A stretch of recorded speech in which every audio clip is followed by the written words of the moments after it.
Information hub के नाजरीन अस्सलाम वालेकुम। मैं हूं आपका होस्ट तैयब मुनव्वर। दोस्तों, आज की वीडियो में हम आपको बताएंगे कि आज़ाद कश्मीर की एयरबेस को चीनी फ़ज़ाइया के हवाले कर दिया गया। भारतीय मीडिया की पाकिस्तान के हवाले से रिपोर्ट मंजर आम पर आ गई। भारतीय मीडिया की पाकिस्तान को चीन भारत कशीदगी में शामिल करने का मंसूबा। भारत की नई चाल से भारत चीन कशीदगी का दायरा कार पाकिस्तानी सरहदों तक फैल गया। भारत और चीन के दरमियान लद्दाख में लाइन ऑफ एक्चुअल कंट्रोल पर कशीदगी बदस्तूर बरकरार है और दोनों मुल्कों के फौजी कमांडरों के दरमियान बातचीत के लिए अभी कोई वक्त नहीं बताया गया, जबकि चीन ने पेंगोंग इलाके में अपनी पोजीशन मजबूत करना शुरू कर दी है। वीडियो में आगे बढ़ने से पहले आपसे गुजारिश है कि अगर आप पाकिस्तान से मोहब्बत करते हैं तो हमारी वीडियो को ज़रूर लाइक किया करें और हमारे चैनल को सब्सक्राइब करके बेल आइकन पर ज़रूर क्लिक करें और नीचे कमेंट करके अपनी राय का इजहार ज़रूर करें। दोस्तों, मारूफ इंडियन एक्सप्रेस की एक रिपोर्ट में कहा गया है कि चीन ने जनूबी पेंगोंग में अपनी फ़ौजों में अचानक इजाफा करना शुरू कर दिया है, जबकि वो इलाके में हेलीपैड भी तामीर कर रहे हैं। इसके अलावा उन्होंने कहा है कि पाकिस्तान ने अपने फ़ौजी बेसिस चीन के हवाले कर दिए हैं जो आज़ाद कश्मीर में वाक़ई हैं।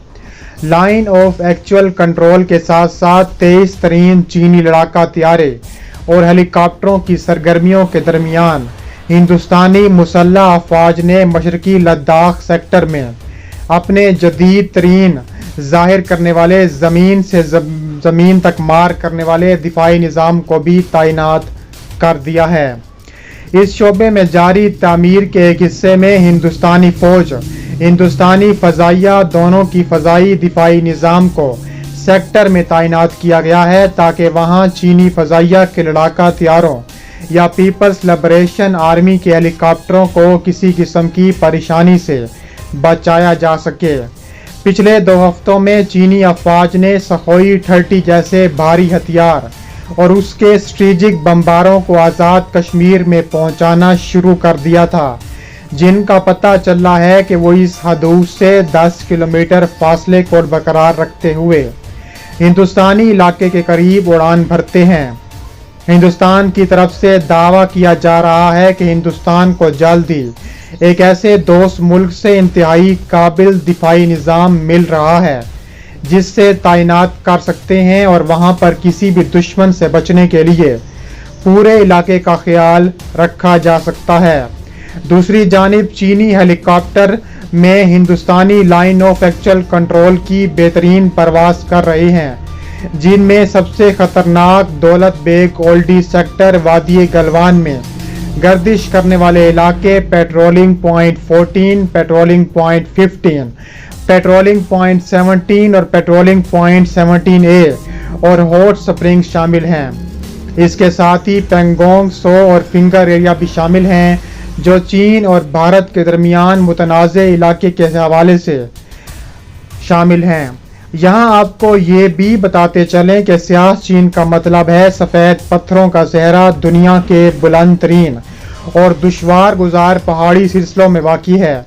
ये वो इलाका है जहाँ तिब्बत, लद्दाख और लद्दाख की सरहदें मिलती हैं और आजकल एक बार फिर चीन और इंडिया की फ़ौजें आमने सामने हैं। तारीख पर नज़र दौड़ाएं तो इंडिया और चीन जैसे बड़े ममालिक का इस जोग्राफियाई तौर पर दुश्वार गुजार रास्ते में मद्दे मुकाबिल लाना अनोखी बात नहीं है और इसी में लिखा है कि लद्दाख की गुज़िश्ता 1500 साल की तारीख बताती है कि एक पुरानी सिलसिले की कड़ी है, एक ऐसा सिलसिला जिसकी इब्तदा चीन के बादशाह और इस्लामी सल्तनत के खलीफा भी आमने सामने नज़र आते हैं। सियाचिन बिलाशुबा दुनिया के सुनसान तरीन इलाकों में से एक ऐसा खित्ता है जिसके बारे में नेहरू ने कहा था कि वहाँ तो ना लोग रहते हैं ना घास का तिनका उगता है, फिर भी मुसल्लह झड़पें होती हैं और यकीन से नहीं कहा जा सकता कि ये तनाज़े के ज़रिए हल हो सकती हैं। 1962 की इंडिया की और चाइना की जंग के 1 साल बाद शाये होने वाली एक किताब एमेलियन बैटल ग्राउंड से ली गई किताब के मुसन्निफ मार्गरेट डब्ल्यू फिशर और रॉबर्ट ए हंटर ने इंडिया और चीन के इस तनाज़े वजूहात बताते हुए लिखा था कि बुनियादी तौर पर यह मामला इंडिया और चीन के कौमी सलामती और वसी तर इक़्तिसादी और सियासी मफादात का है। उन्होंने ममालिक के पड़ोसी रियासतों के दौरे इफ्तादा इलाके की मादनी दौलत, संगियांग में तामीर किए ज़खायर और मगरबी सिमत में सोने और यूरेनियम की मौजूदगी का भी जिक्र किया। एक और सीख सिंह ने अपनी किताब जनरल जोरावर सिंह में लिखा है कि गिलगित बल्तिस्तान और लद्दाख 7वीं और 8वीं सदी में चीन, तिब्बत और लद्दाख खलीफा हारून रशीद की क़यादत में अरब सल्तनत के दरमियान सियासी कशमकश का मरकज़ भी रही हैं। उन्होंने साफ तौर पर हमेशा एक अलग खित्ता रहा है, लेकिन कई बार उसके हुक्मरान अपने पड़ोसियों की ताबे रहे हैं। वो लिखते हैं कि कुछ ऐसी ही सूरत हाल 8वीं सदी में भी थी, जब इसकी हैसियत अपने मशरकी हमसाए भारत के सूबे की थी, लेकिन उसका हुक्मरान दुनियावी मामलात में खुद मुख्तार था, लेकिन मजहबी मामलात में वो लिहाजा के दलाई लामा के ताबे भी था। ये वो ज़माना था जब खुद अपने मशरकी हमसाए चीन के ज़ेर तसल्लुत था। ये तो बात हो गई तारीख़ के हवाले से। अब हम बात करते हैं चीन और भारत के मबैन पैदा होने वाली सूरत हाल के बाद पाकिस्तान की पोजीशन के बारे में। गुज़िश्ता हफ्ते स्कर्दू में एक चीनी राइफल तैयारा लैंड होने के बाद आज़ाद कश्मीर के कुछ हिस्सों पर नज़र रखे हुए हैं, जिनमें आज़ाद कश्मीर की एयरबेस के इस्तेमाल से पीपल्स लिबरेशन एयरफोर्स के इम्कानात को बढ़ा दिया है। हिंदुस्तानी फ़ज़ाइया को अब कई हफ्तों से सख्त चौकस कर दिया गया है और उसका फ़ौजी साजो सामान और वसी पैमाने पर ऑपरेशन भी शुरू किए गए हैं। इसके अलावा चीनी Su-35 जंगी तैयारे तैनात कर दिए गए हैं और उनके हवाई अड्डे पर तैनात थे और उनकी कड़ी निगरानी की जा रही है। चीन की पीपल्स लिबरेशन एयरफोर्स के पास और उसके आसपास जो तमाम जंगी असासे फौजी असासे मौजूद हैं। दूसरी तरफ मुतहदा हिंदुस्तानी हवाई अड्डे पंजाब और हरियाणा के मैदानी इलाकों में वाक़ई हैं और उन्हें एक किनारे फराहम करते हैं।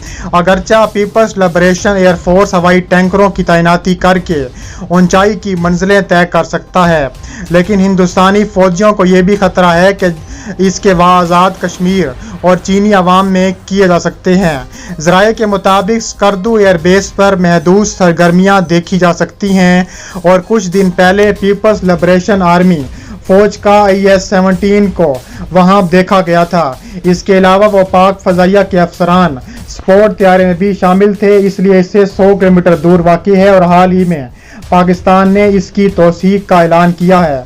इसके लिए एयरफोर्स जाते हुए इस्तेमाल किया था। चीन और पाकिस्तान JF-17 थंडर तैयारों की मशकें इसके भारत के खिलाफ इलाके में हुई थीं। हालिया तस्वीर से पता चलता है कि इस इंजन से सिर्फ 200 किलोमीटर के फासले पर वाक़ई एक और एयरबेस को अपग्रेड किया जा रहा है। पाकिस्तान के JF-17 थंडर लड़ाका तैयारों की यह आमाजगाह बन रहा है और इसके अलावा भारतीय आर्मी को हालात को देखते हुए इस तनाज़े को फैसला कुन जंग करार दिया जा सकता है, लेकिन दुनिया की मौजूदा रुझान को मद्देनज़र रखते हुए चीन और इंडिया के एतराज़ात को किसी एटमी जंग का पेश खेमा करार दिया नहीं जा सकता, क्योंकि दुनिया अब किसी एटमी जंग की मुतहम्मिल नहीं हो सकती। अब दुनिया तो वर्ल्ड वार की तरफ जा रही है, जिनमें बगैर गोली चलाए किसी भी मुल्क और कोई भी मुल्क किसी मुल्क का कब्जा किया जा सकता है। चीन और इंडिया में एटमी हथियार इस्तेमाल ना करने का मुआहिदा कई सालों से मौजूद है। दोनों में से कोई भी मुल्क दूसरे मुल्क पर एटमी हमला करने की पहल नहीं कर सकता। अब मुल्कों की ये सब दारोमदार मुल्कों की माशियत पर है और माशियत का दारोमदार पैदावार और तिजारत पर होता है। हिंदुस्तान के साहिली ममालिक में चीन, बांग्लादेश, श्रीलंका, बर्मा और पाकिस्तान शामिल हैं। इन तमाम ममालिक में चीन के अलावा और कोई भी ऐसा मुल्क नहीं है जो रोज़मर्रा इस्तेमाल की इलेक्ट्रॉनिक्स और मोबाइल मसनूआत बनाता हो, और ना ही इन मुल्कों की इतनी ज़राई पैदावार है कि हिंदुस्तान की 1 अरब से ज़ायद इंसानी आबादी की खुराक की ज़रूरियात को पूरी कर सके। और अपनी खुराक की ज़रूरियात में हिंदुस्तान खुद कफील है, ना कभी पहले था, लेकिन रोज़मर्रा ज़िंदगी की है हिंदुस्तान के ताजरों का 80% हिस्सा चीनी इलेक्ट्रॉनिक और मोबाइल मसनूआत पर चलता है। इसके अलावा देखा जा सकता है कि चीन ने مزید طیارے آزاد کشمیر کی ایئر بیس پر تعینات کر دی ہیں اور پاکستان نے آزاد کشمیر کی ایئر بیس چین کو سونپ دی ہے۔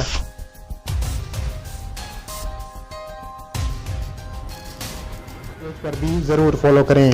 ملتے ہیں نیکسٹ ویڈیو میں۔ اللہ حافظ۔